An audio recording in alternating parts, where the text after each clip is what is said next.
Listen, last time we saw you, December, I mean, a hard-fought win against a very skilled opponent. I guess, how important was that result for you just to kind of get back in the win column and, build that confidence again? I mean, it was just important just to get back in the win column. You know what I mean? I wasn't satisfied with that fight. You know what I mean? Yes, he's a tough opponent, but I go out there to finish. You know what I mean? I want to put on something exciting. It wasn't too exciting of a fight. You know what I mean? So I kind of let the fans down on that one, and I don't plan on doing that again. I like it.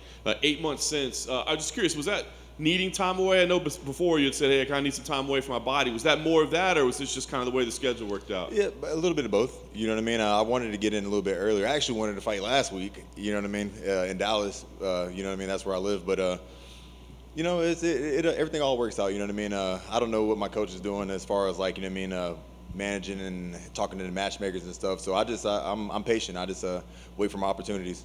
I was kind of curious about that. Was there any lobbying behind the scenes? Come on, man! We can't move it 1 week. Yeah, I don't know. I'm not a part of none of that. I just show up, train, and fight. I saw a note you put on social media that was interesting. You said the type to put myself in a hole just to fight my way out. And I was curious about that. I mean, was it just something that you put on there, or is it like you feel like you've kind of put yourself in bad spots sometimes? I mean, it's like throughout my life, you know what I mean. And sometimes I do I choose the wrong way a lot of times, you know what I mean? And then when my back's against the wall, that's whenever I fight my best, and then I put myself out and I'm a changed man, you know what I mean? Kind of like evolution type shit, you know what I mean? Yeah. You try to get away from putting yourself in those bad situations? Yeah, for sure. No more of that shit. I'm done. I like it. All right, talk about this opponent, Vicente, another skilled guy, another really talented fighter. I mean, what do you think about him as an opponent? He's a great opponent. He's very skilled, you know. And what's crazy is we have a lot of mutual opponents, you know what I mean?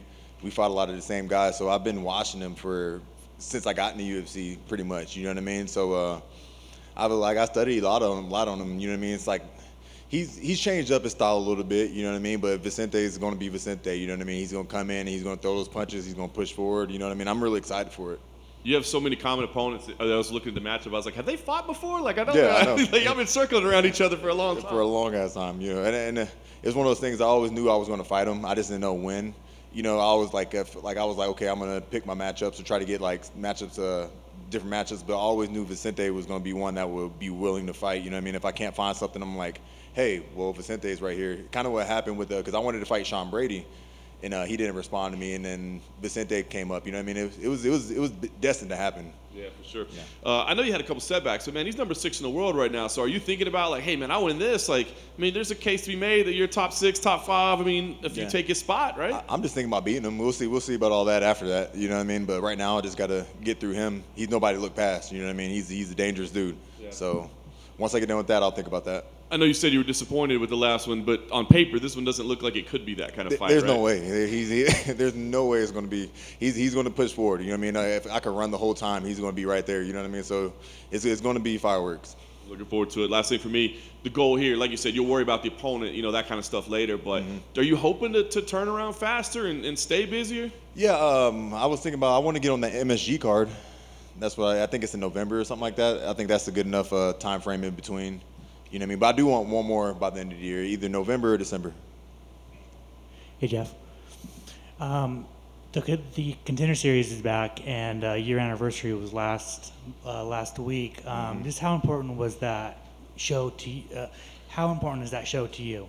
It was super important, you know what I mean? And it was like a last minute thing. You know, I had just I fought on a Friday, and then the next Friday I'm at work. At Texas Roadhouse, and I get a call from my coach, and he was like, hey, leave work right now, we're flying out, and then I fight on Tuesday, so that's 9 days in between my fight, you know what I mean? And I didn't expect much going into it, you know what I mean? I was just thinking about 10 grand, you know what I mean? It was 5 to show, 5 to win. That's more money, the most money I ever made from fighting, and I just went in there to just win, you know what I mean, to finish the dude, and I didn't expect to get a contract. I thought a couple other people were going to get it, but I'm grateful that I got it, you know what I mean, and I'm glad I proved that I deserve the contract and I belong here. Awesome. Thank you. No problem. Wait, did you just walk out on your shift, or did you actually finish the shift? No, I walked out. I was Did you have tables at the time? No, it was towards the beginning. You know, I didn't have no tables. But the managers let me go. It was nothing it wasn't disrespectful. It was like, fuck y'all, I'm gone. They let me go. Yeah. Just imagine you walking out like a table sitting there going where's my appetizer at, man? Fuck your appetizer. I'm about to go to UFC.